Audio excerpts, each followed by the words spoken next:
20 000 morts, c'est le bilan officiel des victimes de Boko Haram depuis 2009. Enlèvements, attentats kamikazes, le groupe affilié à l'État islamique continue de terroriser le Nigeria, le Cameroun, le Tchad et le Niger, et cela malgré l'offensive militaire régionale. Pour en parler, nous recevons Bakary Samb, enseignant-chercheur à l'université Gaston Berger de Saint-Louis au Sénégal.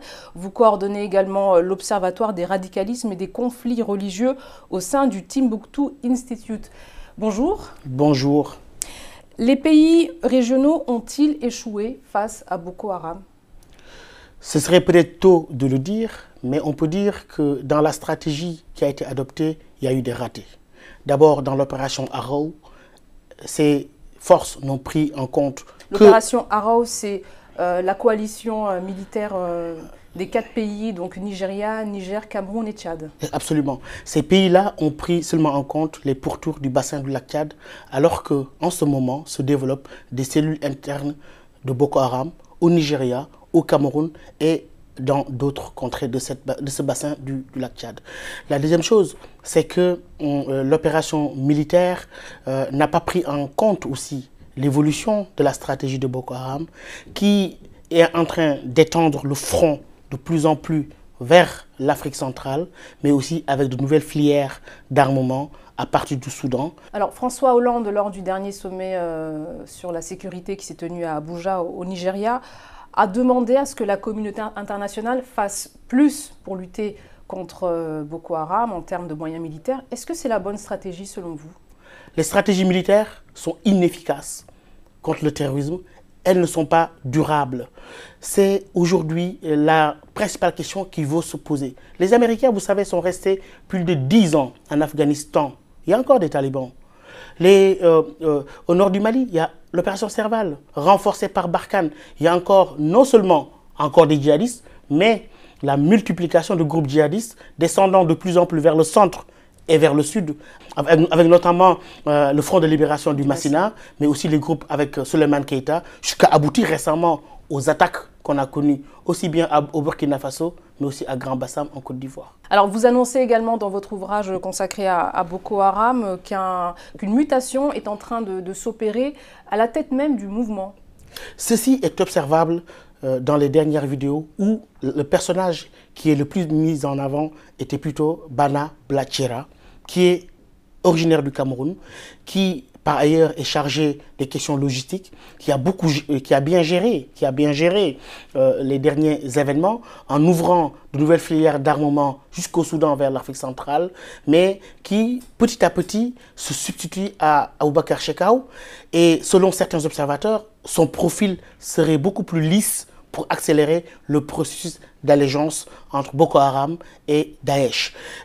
Ceci veut dire quoi? Ceci veut dire qu'on assiste maintenant à une réelle régionalisation du conflit, non pas en termes d'extension militaire seulement, mais aussi dans le changement de leadership. Shekau est assez affaibli, nous dit-on, mais Blachera tient les choses avec de nouvelles filières d'armement et développe une stratégie beaucoup plus tournée vers l'Afrique centrale, et ce qui pose ces craintes que nous avons tous de parasitage de conflits locaux, de conflits ethniques, confessionnels, si l'on sait que la Centrafrique n'est pas encore complètement stabilisée et que d'autres zones de cette Afrique centrale-là sont de véritables bourbiers.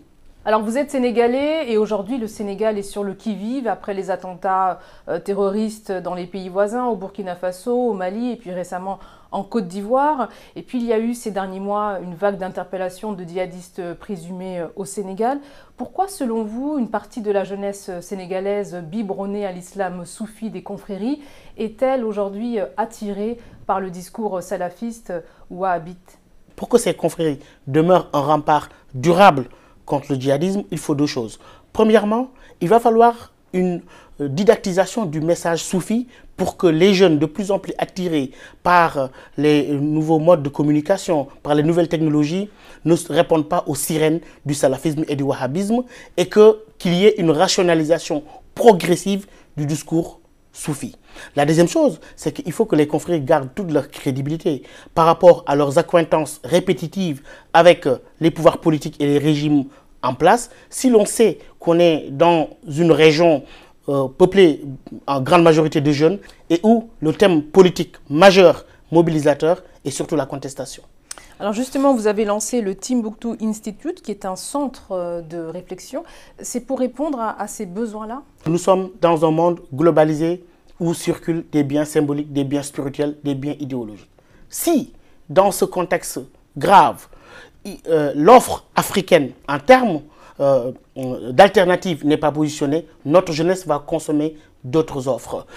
La réflexion est simple, c'est-à-dire qu'aujourd'hui, et je l'ai beaucoup dit, y compris dans des pays arabes, que le monde arabe, l'islam qui est pratiqué a montré un certain nombre de limites avec la violence en Algérie, la violence aujourd'hui avec l'émergence de Daesh, et qu'aujourd'hui, je le pense sincèrement, que le monde musulman, la Oumma, aurait des choses à apprendre en Afrique, c'est-à-dire comment vivre un islam comme étant un facteur de cohésion sociale et non un facteur de déstructuration des sociétés. Et je pense que sur ce point-là, je le rappelais tantôt avec cet ouvrage magnifique de Cheikh Moussa Kamara de Ganguel au 19e siècle, qui déjà écrivait un ouvrage appelé Condamnation du djihad. Aujourd'hui, l'Afrique a des choses à faire valoir. Au lieu d'être un continent perpétuellement qui importe des idéologies, l'Afrique peut se positionner en un continent qui propose des alternatives. Merci Bakary Samb d'avoir répondu à nos questions. Je rappelle votre ouvrage Boko Haram paru aux éditions Timbuktu. Et puis retrouvez en ligne d'autres articles consacrés au terrorisme en Afrique. À bientôt.